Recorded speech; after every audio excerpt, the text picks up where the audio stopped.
Bueno, un saludo muy cordial. Vamos a presentar la asignatura Derecho Romano. Y bueno, vamos a leer un poco de antemano, pues este es un material personal, así que no le presten mucha atención a la portada. Bien, Derecho Romano. Interesante asignatura de la carrera de Derecho a Distancia. Vamos a conocer un poco sobre todos los conceptos, todos los términos y todas las teorías que rigen en base a esta gran asignatura y bueno, que en este caso vamos a hablar sobre sus 4 unidades. Empecemos con la unidad número 1 que se titula Elementos de la historia del derecho romano. Bueno, primero que todo vamos a conocer el concepto y características del derecho romano. Tenemos que el derecho romano se le conoce como un conjunto de normas o principios que se rigieron en el Imperio Romano y su civilización desde su fundación en el año 754 hasta el 753 antes de Cristo. Otros conceptos de derecho romano que se tienen son, bueno, que se le tiene al derecho romano como un conjunto de normas del pueblo romano en la historia, como un conjunto de ideas, experiencias de la vida romana hasta la era justiniana, que es, bueno, el emperador que impulsa el cristianismo, como un dato curioso. También otro concepto que se tiene en el derecho romano es que se le tiene como una compilación justinianea en contribución de Tribuniano, de que no es un derecho positivo ni tampoco es vigente, sino que es un derecho más moral que legal. Aparte de eso, no es un derecho eterno, puesto que ya culminó en el lapso de historia y que no está escrito, sino que se convierte en derecho común. Ahora, algo que distingue al derecho romano son sus características. Estas son, por ejemplo, que hay una lógica con fundamentos y hechos prácticos, hay una claridad y filosofía dogmática, hay un fuerte apego a la tradición y a las costumbres romanas, que también es el derecho más desarrollado de todos los de la antigüedad, que separa las normas jurídicas de las religiosas, algo que, bueno, sentó las bases del sistema nuevo. También otra característica que es el derecho como costumbre y no como escrito, y que el jurista romano tenía espíritu práctico, mas no interpretativo. Estas son las características. Ahora vamos a conocer los periodos de la historia en donde predominó el derecho romano o en qué momentos de la historia se vio. Primero tenemos que señalar el inicio de la monarquía, que se da con la fundación del Roma de 754 hasta el 510 a.C. Una vez que cae el rey, bueno, en el año 510 a.C. cae el rey y cae la época de la monarquía. Luego llegamos a la república, periodo extenso del año 510 a.C. hasta el 27 a.C., donde comenzó el principado. Y luego vemos ya la época más conocida, que es la época de Imperio Romano, pero esta se divide en dos. Por un lado, en el Principado, que data del 27 a.C. hasta el 284 después de Cristo, con la llegada de Diocleciano.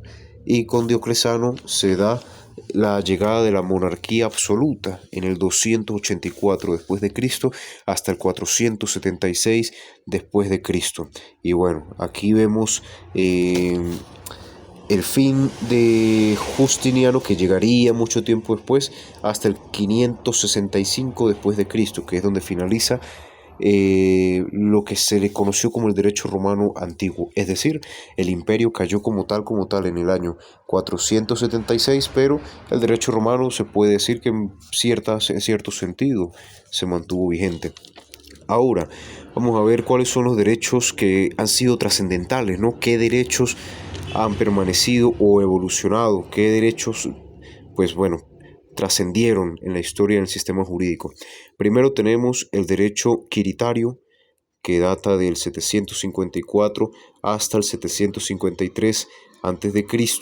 Luego tenemos el derecho de gentes, que data del 141 a.C.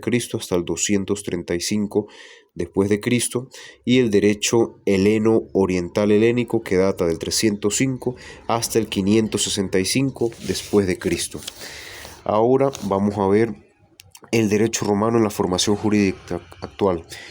Hoy en día, inspirados en la lucha contra el globalismo, son muchos los países que han investigado las normas jurídicas de Roma, tanto en importancia cultural como referencial.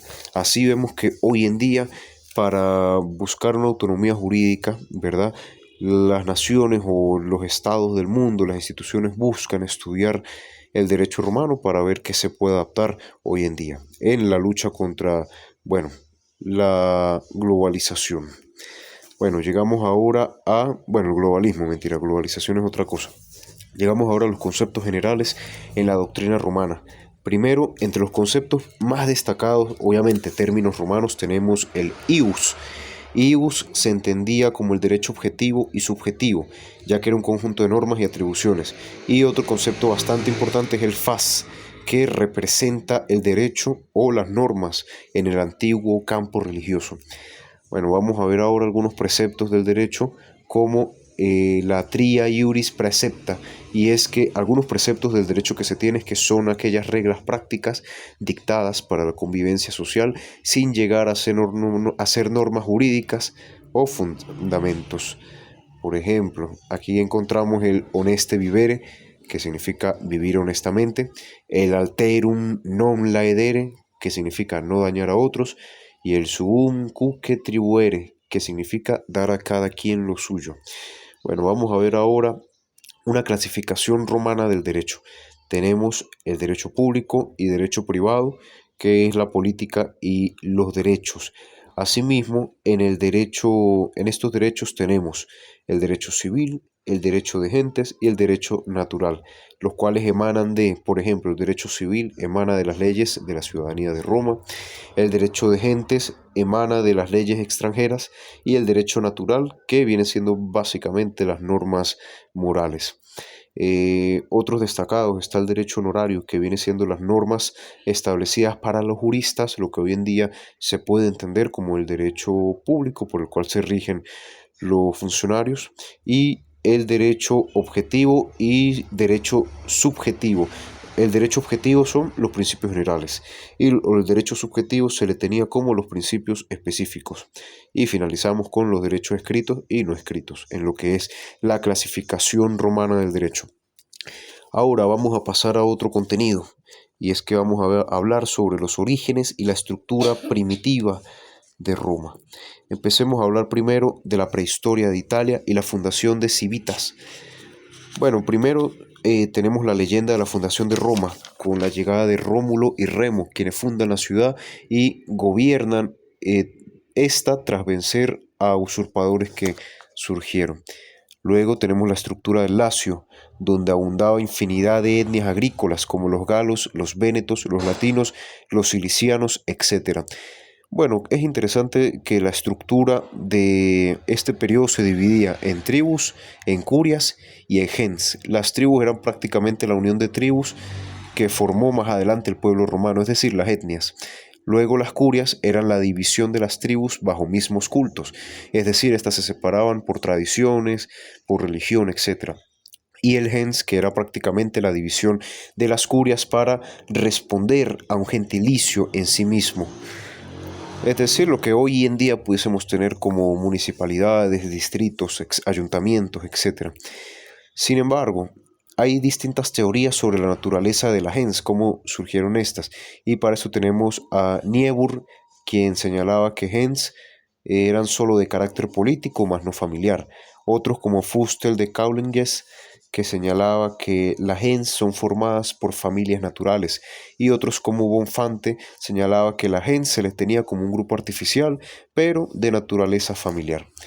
Ahora llegamos al concepto de familia, y que familia es lo que tenemos hoy en día, lo que se le conoce como un pequeño grupo encabezado por el padre de familia. Este era el sistema romano de la antigüedad. Vamos ahora a lo que es la organización social. Y es que en la organización social el derecho otorgaba principios a las castas sociales y los organizaba a sí mismo. Estas castas sociales, que eran las élites, eran los antiguos, plebeyos, los clientes, etc. Sin embargo, entre las castas sociales, las élites sociales principales estaban los patricios, quienes eran descendientes de nobles romanos y tenían derechos que derivaban más bien en poderes, es decir, los patricios tenían gran autoridad. Seguimos ahora con los plebeyos que se les consideraba como una clase inferior y opacada a la supremacía romana. Luego llegamos a lo que son los clientes. Y acá los clientes, Sebastián, habla a su mamá que llegó, por favor. Los clientes, que eran la clase baja, sometida totalmente. Llegamos ahora a la organización política. La organización política, las élites, la cúspide elítica, digámoslo de esa manera, si se le puede llamar así, es principalmente el rey, quien era considerado como jefe único y vitalicio del pueblo romano.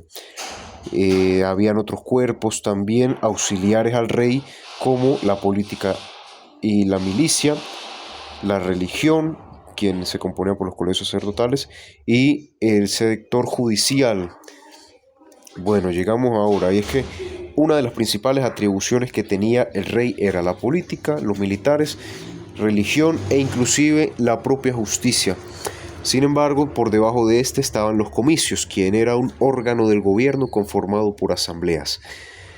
Estaban los comicios curiados, los cuales consistían en la votación de las curias, como se mencionó antes, donde gana la mayoría de votación, y se teorizaba que estaban conformadas por toda clase social. La importancia de las comiticias curiatas era la participación en ceremonias religiosas, la participación en lex curiata de imperium, la intervención en actos públicos privados de interés, la concesión del derecho de ciudadanía, en la adrogatio, que era la adopción de familia, en actos solemnes como guerra, paz, etc., en la elección del mismo rey y el admitir una nueva gens en la comunidad romana. Continuamos ahora. También por debajo del rey estaban los comicios calados, los cuales eran curiados de carácter religioso, pero con gran peso social, aunque no civil exactamente. Luego tenemos el propio Senado, que era el tercer órgano monárquico de integrantes vitalicios y de gran experiencia para con temas políticos, judiciales e internacionales. Además, la asamblea estaba compuesta por representantes de las gentes o las curias. Las atribuciones que tenía el Senado era aconsejar al rey, aunque estas no eran 100% cumplidas por el rey necesariamente, ejercer gobierno en la ausencia del rey y ratificar comicios y voluntad popular. Asimismo, tenemos lo que son los colegios de los pontificios o los colegios sacerdotales, y era un órgano representante de la religiosidad romana, y ésta asesoraba y verificaba actos. También vemos que confeccionaban la palabra del pontífice máximo, quien era el líder, y perseguían delitos religiosos. Otras funciones de los colegios sacerdotales eran que formaban, cuáles eran los días festivos y el calendario romano. También intervenían en los matrimonios y testamentos, y estaban conformados también por mujeres castas. Otro colegio romano viene siendo el colegio de los augures, quienes consultaban la voluntad de los dioses por medio de la naturaleza para así dar visto bueno a decisiones o actos públicos. También está dentro de los colegios sacerdotales el colegio de los oficiales, quienes servían jurídicamente en asuntos internacionales como guerras, tratados y lo que conviniere al imperio. Vamos ahora con lo que es la reforma de Servio Tulio, nuestro siguiente contenido. Reforma de Servio Tulio. Vemos que en los antecedentes, Tarquino, quien era el antiguo, o Prisco, Tarquino el Antiguo propuso un modelo de unión de clases en la que se crearían nuevas tribus aledañas a Roma. A esta decisión los patricios se opusieron. Su reforma fue implantada por el etrusco Serviot, y que introduce un modelo basado en riqueza y no en ciudadanía. Y esto, podemos ver que ocasionó una división del territorio en tribus o regiones a la hora de pagar impuestos, votar, etc. También ocasionó una división de la población en 4 tribus, como los Suburana, los Esquita, los Palatina y los Colión. Y en el campo en 16 tribus rústicas, todos sin importar clase alguna. También la reforma del etrusco Serviot generó censo obligatorio para conocer datos y población, y dividió a los ciudadanos en 5 clases según los haces o las monedas que poseían. Estas eran, se le puede considerar que los de primera clase pagaban un impuesto, se tiene entendido, de 100.000 luego la segunda clase 75.000, tercera 50.000, cuarta 25.000 y quinta 11.000. Y el pago era básicamente lo que era la quinta clase pagaba 30 centurias, de la clase cuarta a la segunda 20 centurias y la clase alta, bueno, perdón, la primera a la segunda pagaban 80 centurias. Ahora vamos acá y es que tenemos que ver los caracteres y consecuencias. Y es que acá nacen dos tipos de comicios. Están los comicios centuriados, que eran de carácter militar y para el pueblo armado, y que eran los comicios por tribus, que eran asambleas populares bajo los patricios. Luego llegamos a las fuentes del derecho durante la monarquía. Y es que en la recién nacida vida romana se clasificaba. Una de las cosas de las fuentes que caracterizaba el derecho romano durante la época de monarquía era que no podía hablarse del derecho escrito, que una vida jurídica limitada, existía una vida jurídica limitada a ordenamientos religiosos y que las costumbres irreligiosas se tenían como normas incuestionables. Esas son prácticamente las fuentes o lo que caracterizó al derecho durante la monarquía. Bueno, cambiamos de contenido. Vamos a entrar a un contenido interesante como lo es la llegada de la República. Y es que la llegada de la República se caracteriza por haber protagonizado tres grandes periodos, como la República aristocrática, la República democrática y la República decadente. La República aristocrática se conoció como el poder solo entre patricios y religiosos, quienes eran las élites de aquel entonces. Luego, la República democrática, que simbolizó el empoderamiento a igualdad de la plebeya, y la República decadente, que derivó en conflictos internos y externos que dañaron gravemente la república y la democracia que se tenía. Así pues, vemos que esto estuvo enmarcado en un panorama donde hubo la evolución de la lucha social entre patricios y plebeyos, como fue en la época de la República aristocrática y lo que vino después en la República decadente. Y es que tras sufrir el monopolio patricio y viéndose obligados a dejar sus labores para acudir a la guerra, deciden protestar marchándose de Roma, logrando la admisión de las élites. Vemos también que esto generó los tribunos de la plebe, y es que se organizaron asambleas para organizar, valga la redundancia, a las clases plebeyas, además de liberar normas a las que se sometían otras clases para mayor organización. Otra cosa importantísima que vemos y que se va a estudiar bastante es la ley de las 12 tablas. La ley de las 12 tablas se caracterizó porque sirvió como código jurídico tanto para el derecho público como para el derecho privado.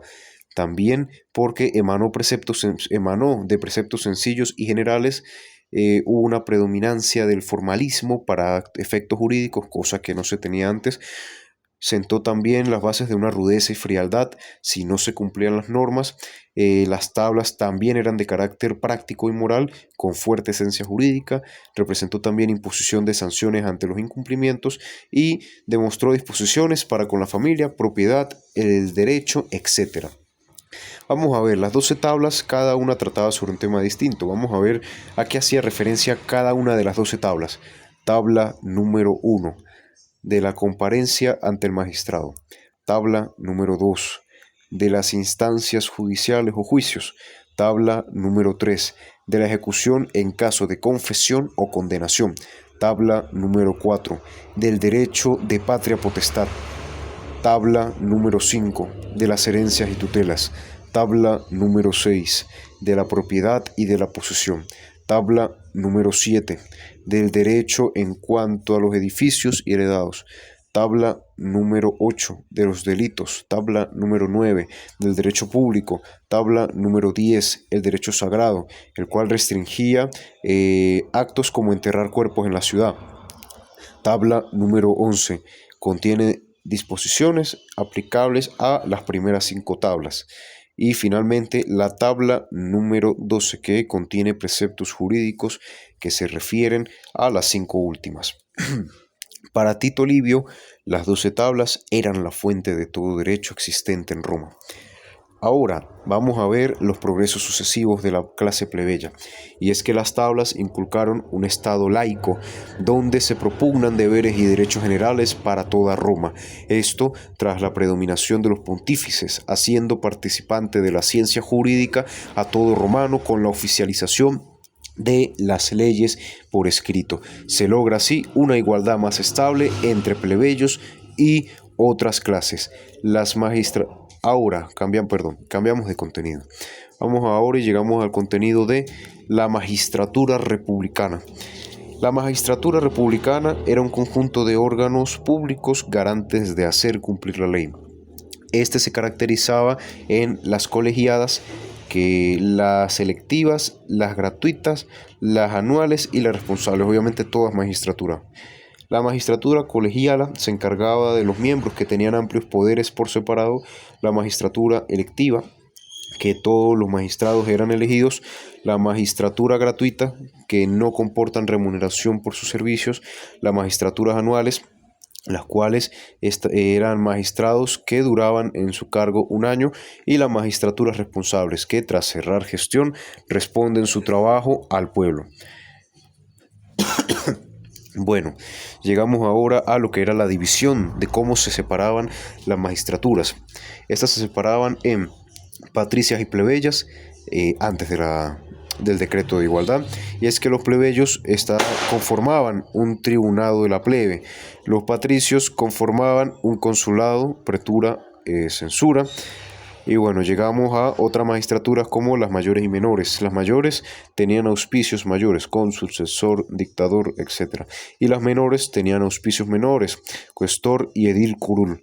Y tenemos acá la magistratura finalmente ordinarias y extraordinarias. Las ordinarias eran básicamente los cónsules, censores, cuestores. Y las extraordinarias eran dictador, decemvirato y monarquía. Bueno, llegamos ahora en base a lo que son las magistraturas ordinarias. Bueno, tenemos otras como el consulado. El consulado era magistrado que sustituyó al rey. Eran dos, su cargo duraba un año y tenían poder para someter a otros poderes inferiores. También elegían senadores, lideraban milicias, entre otras facultades monárquicas. Vamos ahora a la pretura, y es que la pretura era un consulado representado por plebeyos, y también vemos los censores, que estaban encargados del censo popular cada 5 años, la cuestura, que custodiaba el tesoro y la administración, los ediles plebeyos, que eran sometidos a los tribunos de la plebe y vigilan la ciudad, organizaban actos públicos y velaban por la justicia. Ahora, entre las magistraturas extraordinarias tenemos la dictadura, que eran máximos poderes sin limitación por 6 meses, en situaciones extremas. Los tribunos de la plebe, que reivindicaban la clase plebe ante la dominación pontífice y patricia. El decemvirato legislativo, que eran encargados de redactar el contenido de las 12 tablas. Y finalmente los tribunos militares, que tras la igualdad consular de los plebeyos, los patricios crearon 6 poderes militares para equiparar a los consulados.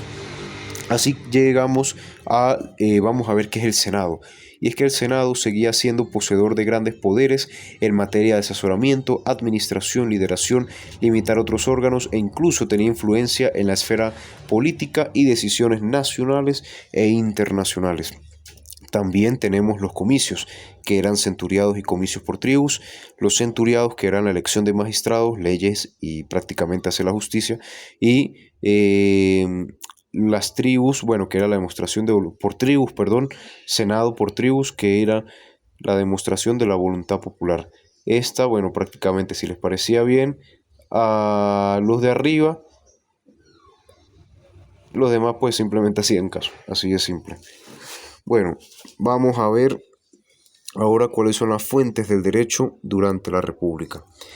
Tenemos la ley comicial, que era todo comicio debe ser producto de voluntad popular.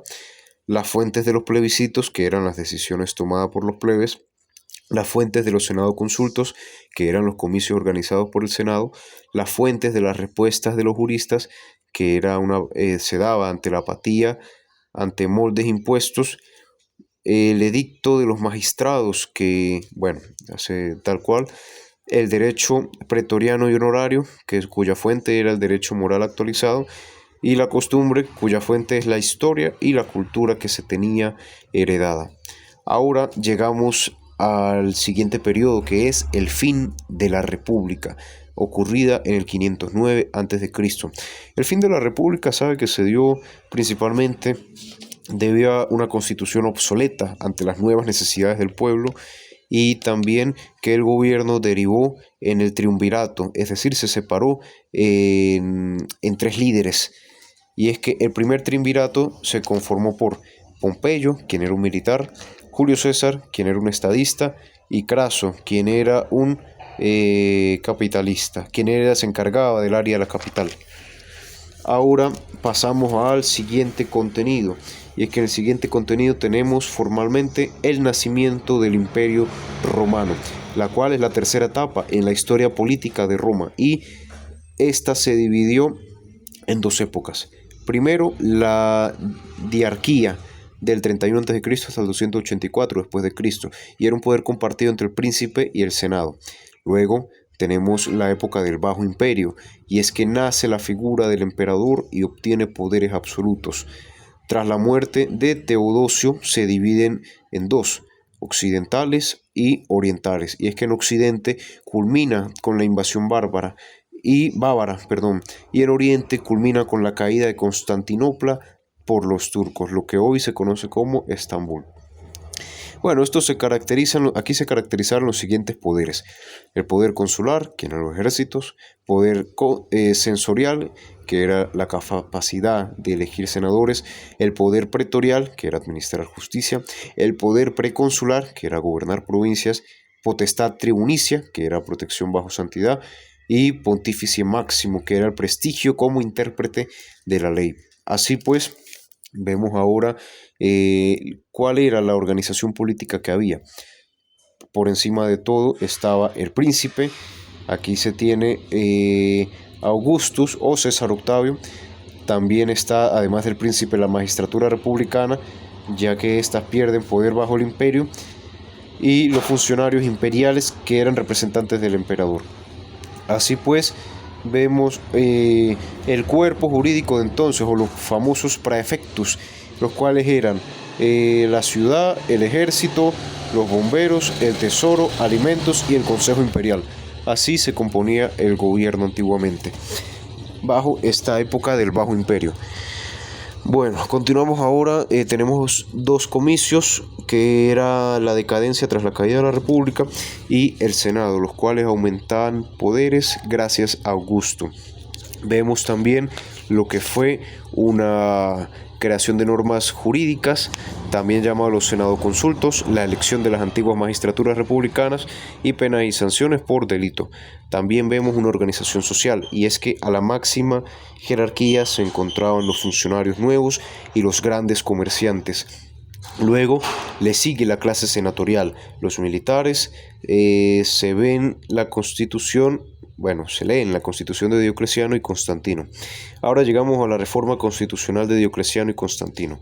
Por un lado, Diocleciano, del 284 después de Cristo, se topa con dos problemas. Estos eran la gran extensión territorial y ausencia de normas para el trono, y por esto propone la tetrarquía, que se componía de dos emperadores y dos César o dos sucesores. Esta reforma se caracteriza por la distinción provincial desaparece, todas bajo la imagen del emperador. Se da también una división del imperio en prefecturas como Italia, Oriente, Iliria y las Galias. Se separa el poder civil del militar, se le otorga al emperador poderes absolutos, se establece control de precios y se crea una nueva moneda llamado el Nomo Aureo. Por un lado, con Constantino, en el 324 después de Cristo, se ve que su gobierno se limita a reconocer el cristianismo. Y bueno, en esta época los emperadores se tenía a Augusto, y como sucesor se tenía al César nuevo, ¿no? Como religión oficial del imperio, además de trasladar la capital de Roma hasta Constantinopla, Estambul. Además, se elimina la tetrarquía y se protege al cristianismo de la persecución. ya que éste se convierte en la religión oficial del imperio. El establecimiento de la nueva capital divide así al gran imperio. Vemos ahora que se dio una influencia del cristianismo en las instituciones jurídicas, y es que el cristianismo influyó en la creación de un sistema basado en la moral, la virtud, la familia, y no tanto en un sistema económico o de castas. Con su llegada también se crean las diócesis, que eran representadas por el cristianismo. Bueno, siguiente contenido: fuentes del derecho imperial. Ahora, con las fuentes del derecho imperial, vemos que el Imperio Romano, con Augusto, toma de referencia a la Constitución republicana, comicios, senado consultos, etc. Esto logra, sin cuestionamientos, un ordenamiento jurídico universal.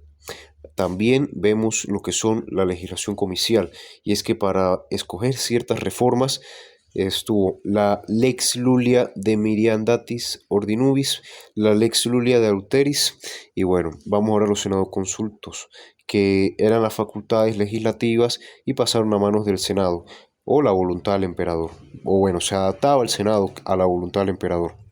El edicto de los magistrados y el edicto perpetuo de Salvio Juliano. Bueno, llegamos ahora a las constituciones imperiales, y es que esta legislación reemplazó paulatinamente a los senados y magistrados. Las constituciones adoptaban 4 reformas: la dicta, la decreta, la rescripta y la mandata. La jurisprudencia clásica: a los jurisconsultos de la época se les concedió el ius responde. Así se originan 2 corrientes de pensamiento clásico: la escuela proculeyana y la escuela sabiniana.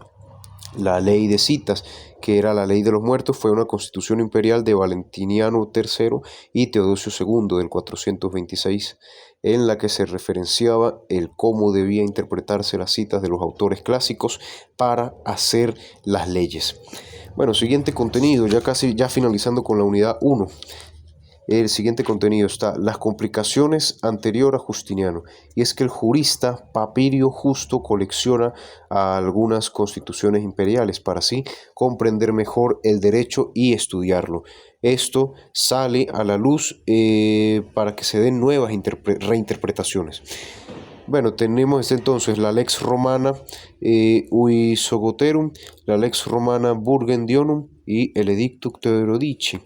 Y Justiniano, esta época, se caracteriza por codificar y estudiar ideas clásicas para sentar el nuevo ordenamiento jurídico. Bueno, llegamos ahora a la estructura del Corpus Iuris Civilis, que fue un derecho con interés jurídico entonces. Este adoptó nuevos valores, aportó nuevos valores y una nueva cultura jurídica. La obra clasificadora de Justiniano se compone en 4 colecciones. Esta es la colección 1, que se componía por el Codex Vetus y el Codex Novus, que eran básicamente un compilado de constituciones imperiales y de leyes vigentes. Luego la colección número 2, que era el Digestum o las Pandectas, compilado y modificación metódica de diversos autores para así sistematizar la jurisprudencia romana. Obra colosal y detallada. La tercera colección, instituciones, una redacción sencilla del derecho enfocado en su estudio práctico jóvenes, así como la exposición de libros que formaban las institutas. Libro 1, trata de personas. Libro 2, 3 y 4, obligaciones, ex delito y otros caracteres. Y en la colección número 4, que eran las novelas, escritos del derecho público que buscaban suplantar la Constitución. Así se propugnan valores fundamentales. Y finalmente, compilaciones posteriores a Justiniano que surgen, y es que se sigue estudiando su gran obra para así entender su importancia. Estos estudios se dieron en el Imperio Bizantino, la Escuela de Bolonia, la Escuela de Posglosadores, la Escuela Histórica del siglo XIX, etc. Y bueno, finalizamos lo que es la unidad 1, una unidad bastante extensa. Bueno, vamos a estudiar ahora lo que es nada más y nada menos que la unidad 2. Pasamos ahora a la unidad 2. Bueno, continuamos ahora. Ya las siguientes unidades son más corticas. Gracias a Dios. Bueno, la segunda unidad se titula Sujeto de Derecho y Hechos Jurídicos, conocido también como el negocio jurídico. Bueno, siguiente contenido: capacidad jurídica y capacidad de obrar. El hombre es el objeto de estudio por tener trascendencia en sus acciones y relaciones con el mundo o la sociedad. Vemos así el concepto de lo que se conocía como personas o personare, que significa sonar fuerte. Toda persona nacida es humana y es poseedor de deberes y derechos. A esto se le conocía jurídicamente como persona. También tenemos la clasificación de las personas. Existía la persona natural, física o humana, la persona jurídica, moral o colectiva, y las personas libres o las personas esclavas. Estos eran únicamente bajo la jurisdicción los tipos de personas que existían. Bueno, vamos a ver qué significa sujeto de derecho. Sujeto de derecho significó todo aquel que posee o puede ejercer un derecho. En Roma, la persona para ser jurídica debía poseer o gozar de 3 estatus: la libertad, la ciudadanía y la familia. Vemos una capacidad jurídica, que era la facultad de ser titular de derechos, y las clases de capacidades, como el goce y el ejercicio. El goce era la adquisición del derecho y el ejercicio la facultad para obrar o actuar. Bueno, la persona física se caracterizaba porque tenía un nacimiento y una extensión, a diferencia de la persona jurídica. Y también existían elementos requeridos para la existencia del hombre. Estas separados del claustro materno, bueno, una de las cosas que señalaban, ¿no?, caracterizaban lo que era la persona, que tenía que estar separada del claustro materno, tenía que nacer con vida, que el parto sea perfecto y que tenga forma humana. Así vemos el concepto de nasciturus, que era el comienzo de la personalidad tras nacer. Esto al considerársele al no nacido como ya nacido, para lo que convenga. Y también el concepto de cujus, que era un difunto en proceso de herencia. Siguiente contenido: los estatutos de la persona física. Para la persona ser considerada como tal, debía reunir los referentes a la existencia humana, libertad, ciudadanía y familia. Así pues, vemos que estos estatutos eran el status libertatis, estatus de libertad, el estatus romano o extranjero, y el estatus familiar, que era, bueno, la caracterización de los miembros de familia que había. Bueno, llegamos ahora al estatus libertatis, el primero de todos. Vamos a definir estos 3 estatus. El estatus libertatis era la facultad natural de hacer lo que se quisiera bajo el derecho, y se veía a los esclavos como contrario al cristianismo y la moral.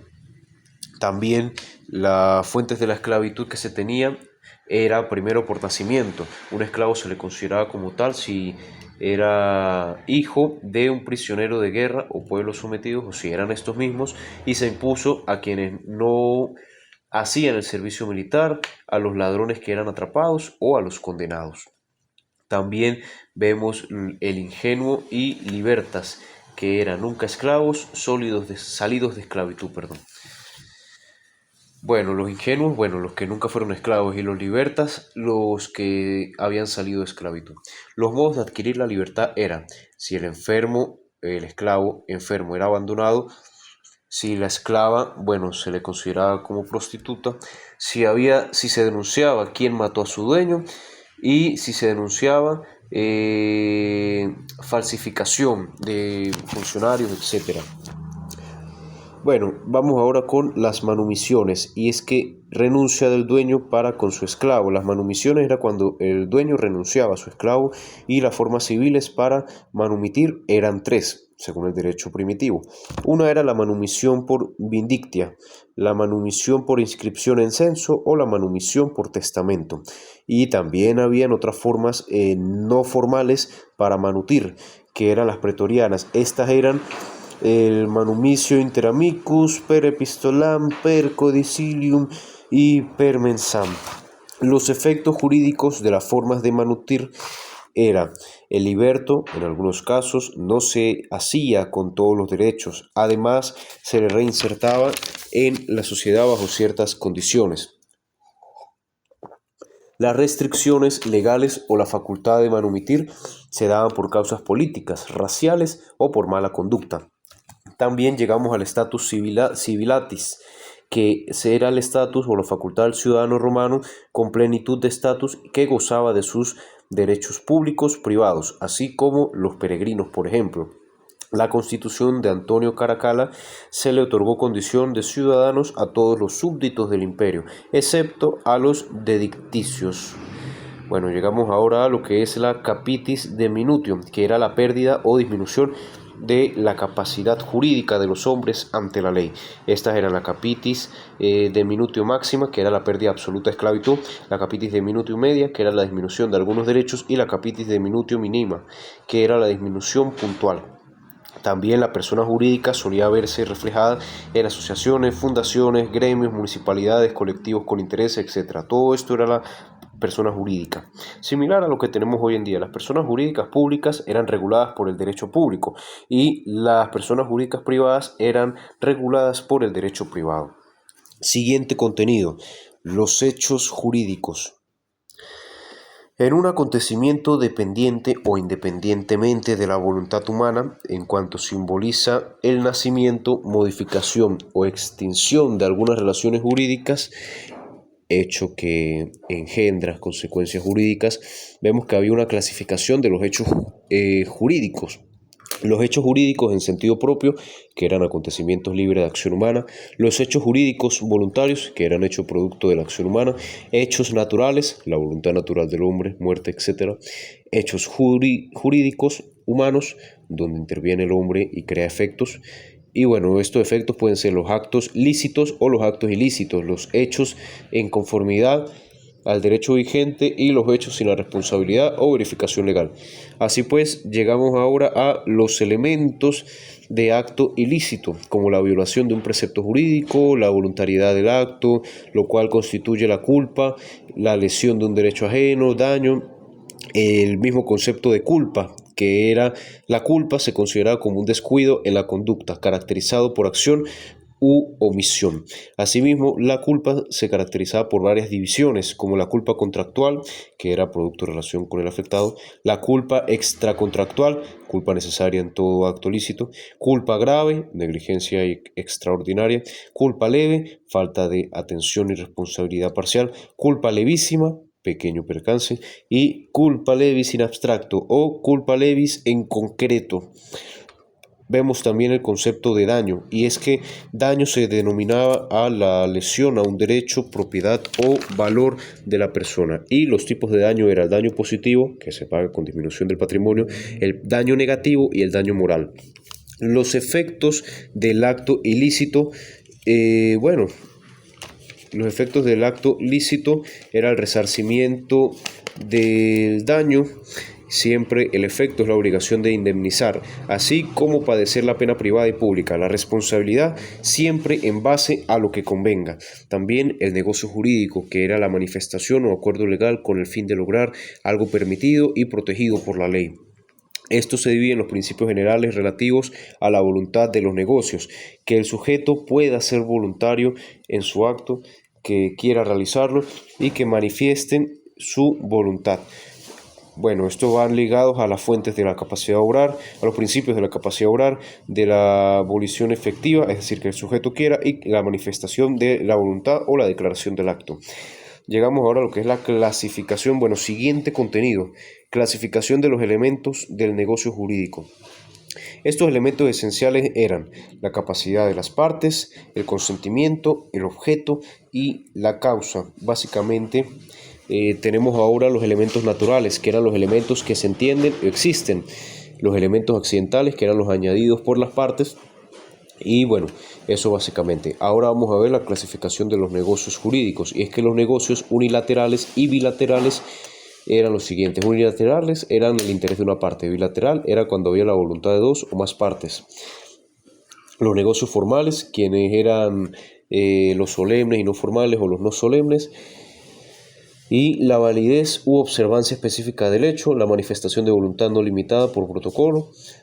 Vamos ahora por acá con los negocios gratuitos o lucrativos y onerosos, que era el acto con ventaja económica sin pérdida correspondiente; la compraventa, el acto con prestación recíproca; los negocios intervivos o la mortis causa, que se realizaban en vida y gozan de eficacia de vida en partes y produce efecto jurídico después de la muerte; los negocios de derecho estricto de buena fe, el juez se limita al ordenamiento de determinada cosa; el juez puede tomar en cuenta algunos principios. y los negocios jurídicos puros, y es que las partes que eran los que las partes añadían, también los negocios jurídicos no puros, que era la condición, términos, etcétera. Bueno, llegamos ahora ya finalizando.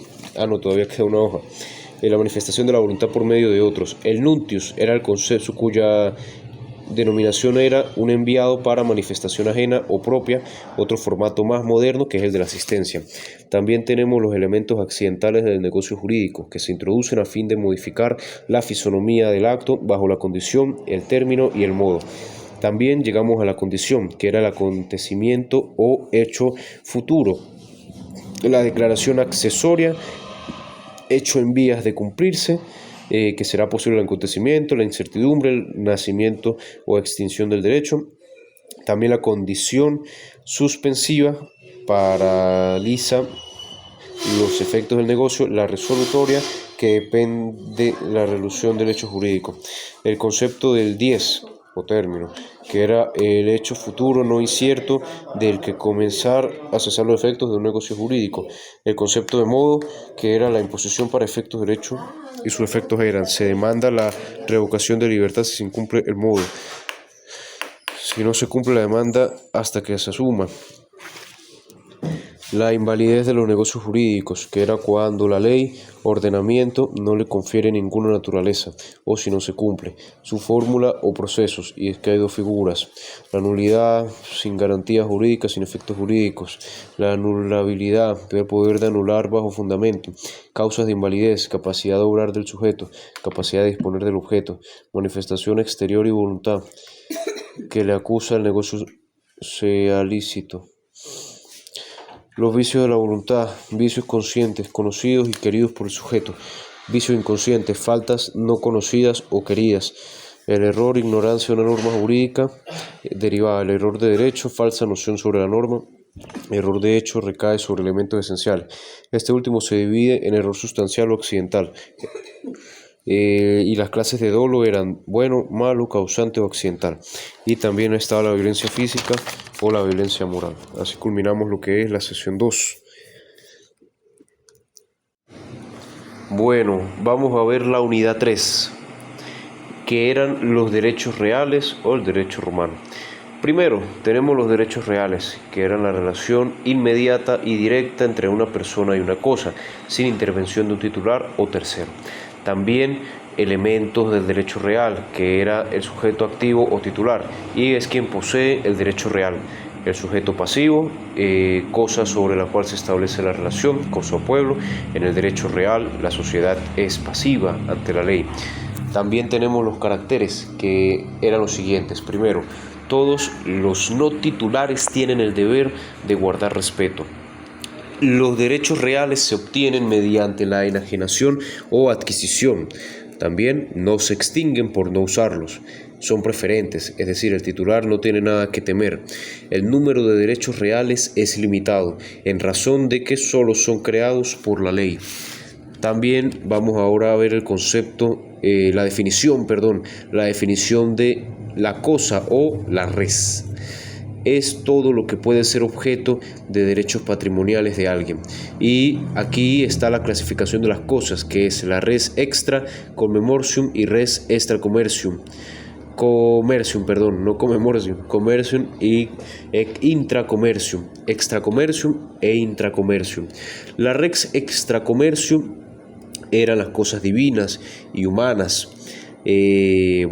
En religión estaba que principalmente las extracomerciales eran los templos, las ofrendas, el patrimonio, etc. Y por el otro lado estaban las extracomercio pero públicas, que era la naturaleza, los elementos públicos, las plazas, etc. Ahora vamos a la res intracommercium, las cuales, eran prácticamente las cosas mancipables gracias a su venta. Aquí tenemos cosas de posesión personal. En la naturaleza física las cosas se clasifican en fungibles e infungibles. Fungibles son prácticamente el vino, el dinero, el trigo, es decir, cosas que se sustituyen entre sí. Y las infungibles son las cosas que no son sustituibles. Ahora tenemos las cosas consumibles e inconsumibles. Y las cosas consumibles eran, por ejemplo, cosas de único uso, como alimentos. Y las inconsumibles, cosas que no se consumían. También tenemos las cosas principales y accesorias, las cosas divisibles e indivisibles. Continuamos por acá, las cosas corporales e incorporales. Las cosas corporales eran básicamente las cosas muebles e inmuebles, y las incorporales eran las cosas no perceptibles, es decir, derechos de vida, perdón. Bueno, siguiente contenido, la propiedad, importante contenido. La propiedad se le conocía como la cosa que se somete entera y exclusivamente a su dueño, quien puede usar, disfrutar, abusar, disponer, enajenar y reivindicar la cosa bajo las limitaciones de la ley, obviamente. La terminología romana era que había 3 definiciones de propiedad: la mancipium, la dominium y la propietas. Las características de la propiedad romana eran las siguientes: es el derecho real por excelencia, es ilimitada, perpetua y irrevocable, la propiedad tiene virtud absorbente, es decir, semillas plantadas, etcétera, es libre de cualquier impuesto o carga fiscal, y que es un derecho exclusivo, un solo dueño que puede poseer la cosa. Según la legislación romana, los derechos patrimoniales son los derechos reales y los derechos de crédito u obligación. Bueno, ahora, siguiente contenido. Derecho real, que era usar, disfrutar, abusar, disponer. Luego están las formas de la propiedad, que era la propiedad quiritaria. El sujeto ha de ser ciudadano romano exclusivo de ellas. La cosa debe estar situada en territorio itálico. La adquisición de la propiedad debe llevarse a cabo según el Código Civil. También había una propiedad bonitaria, que era la adquisición sin formalismo. La propiedad provincial, que era fuera de suelo romano, fuera de suelo romano no se podía ser propietario si no se pagaba un estipendium. La propiedad peregrina, que solo era para los comerciantes, y el ager publicus, que era el derecho a lo público bajo el Estado. También vemos que habían ciertas limitaciones de propiedad, como las limitaciones por relaciones de vecindad. En la ley de las 12 tablas se establecieron normas para evitar o impedir problemas entre propietarios. También las limitaciones por interés público o moralidad, que era un paso obligatorio por una finca derivada, la prohibición de enterrar o quemar en la ciudad, el que no se podía destruir un edificio sin permiso, que si había minas son del propietario pero tenía que pagar un impuesto, y la expropiación con excusa de obras públicas. Ahora, por moralidad vemos limitaciones como la prohibición para entregar esclavos a ferias, la prohibición para abandonar a los esclavos, la prohibición de maltratos sin motivo a los esclavos, y que si no se cumplía se les expropiaban los esclavos. Bueno, siguiente contenido ahora sí. ¿Cuáles eran los modos originales de adquirir una propiedad? Y es que son las formas en las que se adquiere una propiedad, en base al reconocimiento de un sujeto eminente sobre la cosa. Los modos originales, bueno, tenemos la res nullium y la res delictae. También los modos derivativos, como la adquisición por relación jurídica con anterior al dueño. Bueno, también vamos a ver ahora las condiciones para adquirir la propiedad. Está la condición subjetiva, que eran los 3 estatus que se establecían. Bueno, los repetimos por acá, los estatus, que era el de la libertad. Bueno, por aquí los teníamos hace ratico. Era la libertad. Bueno. Recordemos los 3 estatutos, importante. Estatutos de libertad, estatuto civil, que era prácticamente romano extranjeros, y el estatuto familiar. Estos 3 estatutos eran la condición subjetiva para adquirir la propiedad, también la condición objetiva, que era la relación con el objeto, la existencia de adquirir un modelo de propiedad, etc. Bueno, vamos a ver ahora cuáles eran los modos originarios, que era la ocupación, adquisición, accesión, especificación, etc. Primero, la ocupación era el empoderamiento del objeto. La adquisición del tesoro era cuando el objeto encontrado no tenía dueño. La accesión era la adquisición de la propiedad por la obtención de otra cosa, y la especificación, que era la transformación de materia prima ajena en un objeto con esencia distinta. Luego tenemos la confusión y conmisión, que era la mezcla de objetos sin que haya accesión o especificación. También la adquisición de los frutos, que era cuando el fruto se separa de la cosa matriz, lo que le da nuevas características. Siguiente contenido, modos derivados de adquirir la propiedad, bueno, en esta tercera unidad. Y es que los modos derivados de adquirir la propiedad eran las formas de adquirir la propiedad mediante una relación jurídica con el propietario anterior. Aquí tenemos los modos principales. Antiguamente la propiedad se transmitía por mancipatio, in iure cessio y traditio. Otros modos son la adjudicatio y el ager desertus. Vemos acá, la mancipatio era prácticamente el modo civil de transmitir el dominio quiritario de la res mancipi mediante venta simbólica. Era el modo más antiguo de los ciudadanos romanos y requería la presencia de 5 testigos y un funcionario. Incluía las garantías contra la evicción y garantía de extensión del fondo. También vemos la in iure cessio, que era el modo o juicio simulado de reivindicación de la cosa, utilizado para crear derechos reales o personales.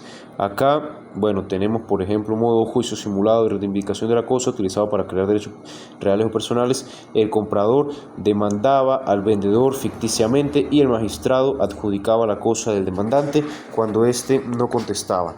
También está el modo de la traditio, y es que la simple entrega de una cosa por voluntad propia en espíritu de una causa justa. Para ello, el propietario debía hacerlo para apelar a una causa justa.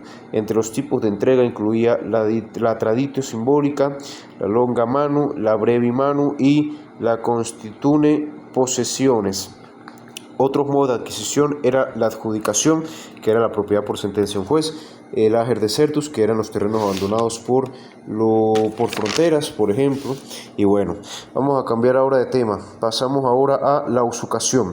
La usucación es la adquisición de una cosa mediante la posesión continuada durante un tiempo determinado por la ley. Vemos acá una base legal arcaica, y es que las leyes de las 12 tablas ya establecían que el dominio se adquiría por posesión de 2 años para fundos y 1 año para otras cosas.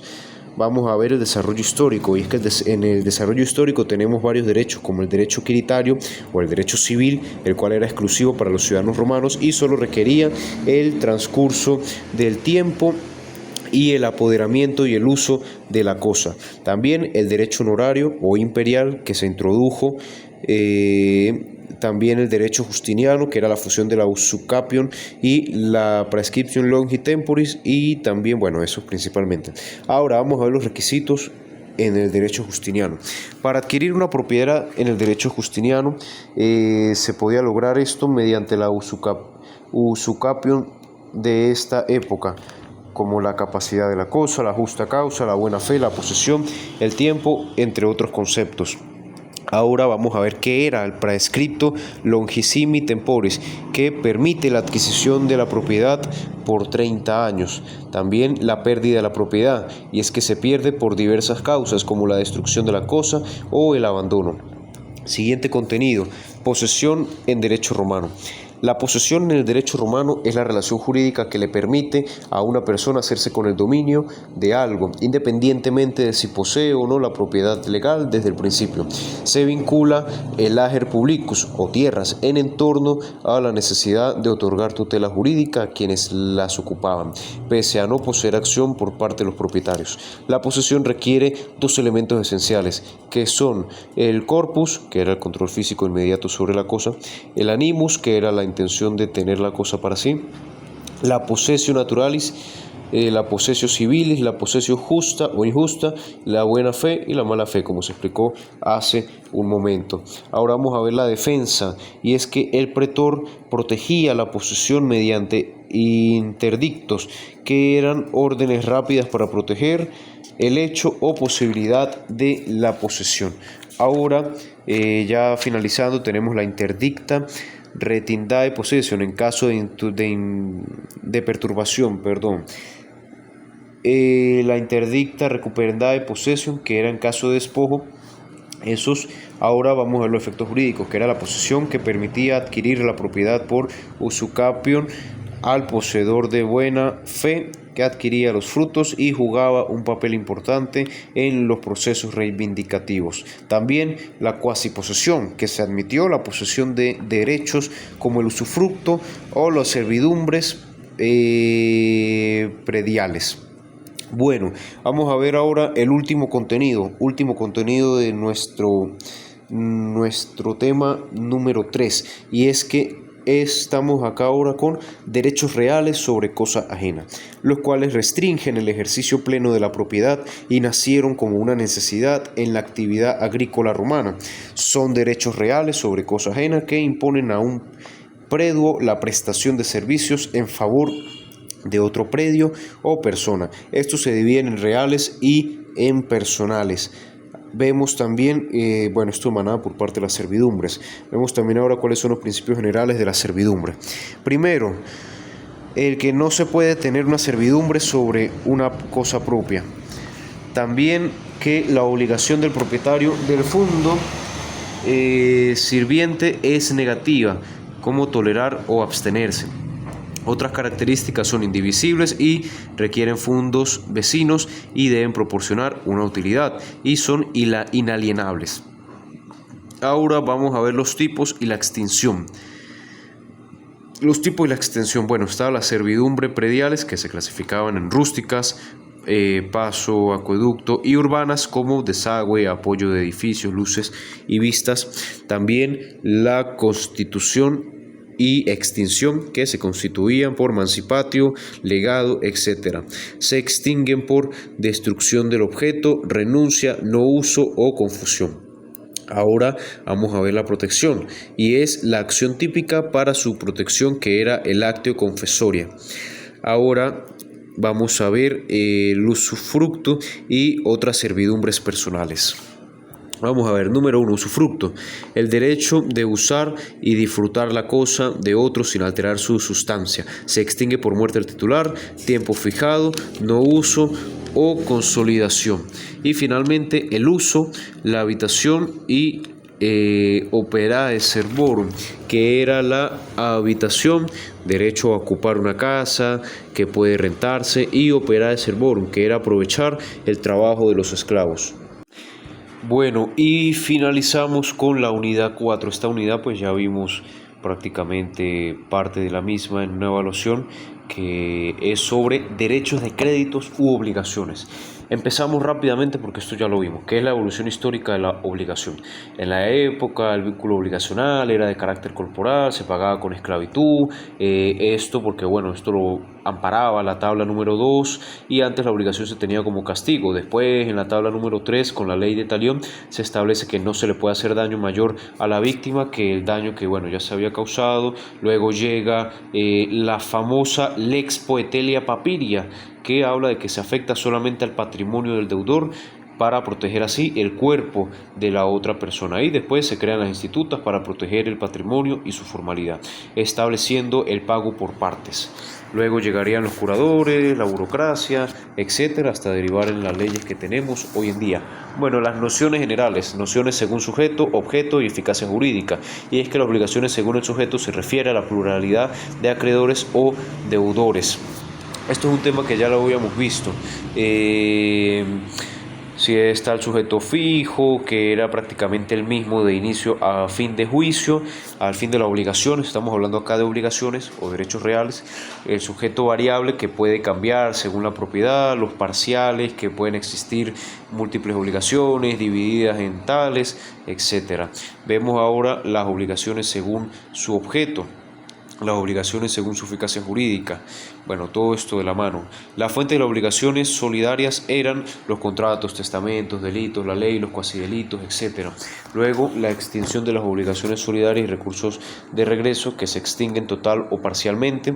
El recurso de regreso, que permitía al deudor que pagó la totalidad de la deuda reclamar la parte correspondiente a los demás codeudores, o a los coacreedores reclamar su parte al acreedor que recibió el pago impuesto. Vemos ahora la clasificación por objeto. Siguiente contenido, clasificación por objeto. Y es que por acá tenemos la naturaleza de la prestación permite subdividir las obligaciones en genéricas y específicas, alternativas, facultativas y divisibles e indivisibles. Ahora vamos a ver cuáles son las obligaciones según la eficacia jurídica, y están las obligaciones del derecho civil y derecho de gentes, que eran para los ciudadanos romanos o para extranjeros, las obligaciones de derecho civil y honorario, las obligaciones de derecho civil y natural. Y algunas fuentes de las obligaciones naturales en Roma eran obligaciones de hacer caso para los esclavos, la obligación por patria potestad y la obligación emanada de los pactos o las famosas obligaciones. Siguiente contenido. Clasificación de las fuentes de las obligaciones. Teníamos antes la noción de fuentes, que eran los hechos jurídicos que dan inicio al vínculo de obligación. Tenemos la clasificación del avión, que fíjese, interesante conocer acá porque el avión, este jurista importante señalaba que las obligaciones podían emanar de delitos y éstas se hacen por contratos, y es que éstas se convienen, y de figuras análogas, y que éstas se gestionan. Y finalmente en la clasificación bipartita de Gallo se tiene el contrato, que era el acuerdo de voluntades, y el delito, que era el acto contrario. Importantísimo. Vamos a ver ahora la clasificación cuatripartita de Justiniano. Las institutas del emperador se aplicaron a 4 fuentes u obligaciones nacidas de un contrato, como de un contrato, de un delito y como de un delito. Ahora vamos a ver las clasificaciones modernas, y es que hoy en día autores como Bonfante y Arias Ramos critican las institutas del emperador Justiniano, y a estas las cambian de la siguiente manera. Ahora son contrato, cuasi contrato, delito, cuasi delito, y finalmente la ley en todas sus variaciones. Vemos ahora una modificación que se dio a las obligaciones. Es que las obligaciones pueden variar en su eficacia según la voluntad de las partes o por hechos involuntarios. Entre las causas que modifican la obligación está la mora, que es el retraso culposo o doloso en el cumplimiento de la prestación, la mora del deudor, que era el retraso del deudor, y esta, se extinguía cuando el deudor simple y llanamente cumplía, o se daba prórroga al acreedor cuando no aceptaba el pago. También estaba la mora del acreedor, que era el rechazo injustificado del acreedor para con el pago deudor. Los efectos eran que disminuía la responsabilidad del deudor y generaba efectos de compensación al mismo. Vamos a ver ahora el caso fortuito y fuerza mayor. Caso fortuito, básicamente un acontecimiento de naturaleza o un imprevisto, y fuerza mayor, un hecho que pese a que se ve no se puede evitar. Los efectos: ambas situaciones suelen liberar al deudor de su responsabilidad, constituyendo un eximento, pero esto depende si la obligación era específica. Ahora vamos a ver qué significa evicción. Evicción era cuando se priva a un adquiriente de un derecho total o parcialmente, ya sea por sentencia, que favorezca al verdadero titular. También tenemos los vicios ocultos, que eran defectos graves que se presentan a la cosa enajenada y que imposibilitan su uso o valor. Ahora vamos a ver los intereses, como la usurare o la foenus, que eran cantidades de cosas intercambiables que el deudor pagaba periódicamente al acreedor por el uso del capital prestado. Esto lo vamos a ver en un momento. También están las tasas de intereses. Las tasas de intereses, las 12 tablas ofrecieron un límite máximo del 8, 1/4% anual, y otras leyes hay más adelante, como la tasa imperial, la reglamentación justiniana, las prohibiciones adicionales. Por ejemplo, Justiniano prohibió que los intereses vencidos superaran el monto del capital prestado y mantuvo la prohibición del anatocismo, que era cobrar intereses por intereses, básicamente. Ahora vamos a ver las garantías. En garantías tenemos que es la seguridad otorgada al acreedor sobre el incumplimiento de la obligación, y es que las garantías se dividen en garantías personales y garantías reales. Ahora vamos a ver cuáles son las garantías personales, que eran las arras confirmatorias. Las personales, del mismo deudor. Garantías personales del deudor eran las arras confirmatorias, que era un dinero, cosas entregadas como prueba o celebración de negocio. Las arras promisorias, que era cuando se entregaba antes de concluir el negocio, asegurando su futura celebración. La cláusula penal, que era una promesa que se hacía el deudor, donde se compromete a pagar en caso de no incumplir. Y finalmente el juramento, que era un pacto formal o religioso en el que las partes hacen afirmación religiosa para definir la disputa y el futuro de la misma. También tenemos el constituto de deuda propia, que era un pacto que se hacía donde el deudor se obligaba a pagar lo que debe bajo nueva modalidad. Ahora tenemos las garantías personales, que estas emanaban de un tercero, y es que la intercesión incluía la fianza, donde un tercero interviene en beneficio del deudor. Ahora, ¿qué es la fianza? La fianza romana era un contrato accesorio, solemne y formal, donde el fiador se obligaba a pagar una deuda ajena. Era accesoria a una obligación principal y formal derivada de la stipulatio, como se explicó hace un momento. Los tipos de garantes eran los sponsores, los fideipromisores y los fedeisores. Los efectos de la fianza para acreedores y fiadores era que todos los fiadores estaban obligados a la misma responsabilidad que el deudor. El fiador y deudor principal. El fiador pagaba la deuda podía reclamar el reembolso al deudor principal mediante el actio mandati contraria. Y también entre los fiadores está que si un cofiador pagaba la totalidad, no tenía un recurso directo contra los demás al inicio, luego se establecía una cesión de acciones. Ahora, ya para no, ya todavía queda contenido. Vamos a ver la extinción de la fianza. Y es que por vía de consecuencia se extinguía al fin de la obligación principal. Directamente el medio afectaba específicamente la obligación del fiador y la extinguía. Tenemos aquí el constituto de deuda ajena o el juramento del deudor y el mandata qualificatum, que es la garantía de que el fiador tenía dinero. Vamos ahora al siguiente contenido: garantías reales. Estas consistían en grabaciones de un bien mueble o inmueble, permitiéndole al acreedor retener y vender el objeto si no se satisface la obligación. Aquí tenemos las formas típicas de garantía real, como la fiducia cum creditore, que era si el acreedor podía hacerse con el dominio de una cosa hasta que se le pagara la obligación; el pignus, que era el objeto cosa que entregaba el deudor como garantía de pago; la hipoteca. Y bueno, vamos a ver cuáles eran las características y efectos del pignus. Estas eran obligaciones del acreedor prebendario. Las cosas era conservar la misma, no usarla, devolverla al momento del pago, no podía venderla bajo notificación y aceptación. Y podía venderla bajo notificación o aceptación. Vamos a ver ahora cuáles eran las obligaciones del deudor sobre la cosa. Y es que era reembolsar gastos de conservación, tenía que indemnizar por daños de la cosa y tenía que completar la prenda si su valor disminuía. Ahora vamos a ver las acciones derivadas de la prenda, como la exigencia del deudor al acreedor para con sus responsabilidades y la exigencia del acreedor al deudor para con sus obligaciones eventuales.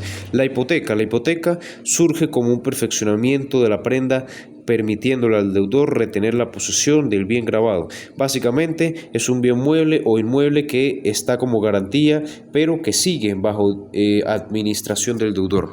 Los requisitos y formas de constitución era la existencia de una obligación principal válida y que el bien hipotecado sea enajenable, declarado por vía formal, testamentaria o legal. Los efectos que se tienen a continuación son: respecto al deudor, conserva la propiedad y posesión del bien, siempre que no afecte al acreedor. Y también con respecto al acreedor, la acción hipotecaria le permitía reclamar la posesión de la cosa si el deudor incumplía. Ahora vamos a ver la pluralidad y extensión. Una ventaja de la hipoteca era la facultad de crear bienes sobre las mismas y poseerlos, pero la hipoteca se podía extinguir si había, por ejemplo, por vía de consecuencia, que era cuando se extingue la obligación principal, y por vía principal, que pérdida o confusión de la cosa o renuncia al acreedor. Bueno, vamos acá ya finalizando. Extinción de las obligaciones. Estas finalizaban si moría el deudor, se extinguía la obligación, o si moría el deudor, estas, dependiendo, si no eran penales, pasaban las deudas a herederos. También había una clasificación de los modos de extinción como formales, no formales y otras. El pago era el modo normal y corriente de extinguir las obligaciones y tenía requisitos de validez, como quién paga, quién recibe, cuándo y dónde y el cómo. La prueba del pago recaía en quien lo invocaba, y es que los pagos con prioridad eran los de infamia o los de mayor antigüedad. También la oferta de pago y consignación. Vamos a ver ahora la novatio. La novatio era la último contenido. La novatio es la sustitución de una obligación anterior por una nueva, extinguiendo la primera. Requería obligación antigua válida, una nueva nacida de contrato formal y la voluntad de novar. Vamos a ver ahora la confusión. La confusión se da cuando las cualidades de las partes recaen en la misma persona. Esto extingue la obligación principal y las añadidas. Luego tenemos la compensación. La compensación es la contribución o mutualidad de una deuda y un crédito cuando dos personas son acreedoras y deudoras entre sí. Esto evita pagos y juicios inútiles. La septilatio, que era el modo solemne y formal de extinción, como pago ficticio que nace mediante actos pactados, y el pago de no pedir, que era la convención no formal por la cual el acreedor se compromete a no exigir el pago, sea temporal o sea definitivo. Finalmente, la prescripción, que extinguía la obligación por un periodo de tiempo determinado, lo que requería tiempo e inacción del acreedor, y otras causas que podían generarse como la pérdida de la cosa debida, el concurso de dos causas lucrativas, el mutuo disentimiento, la muerte, la transacción, etc. Chao. Ojo, hombre.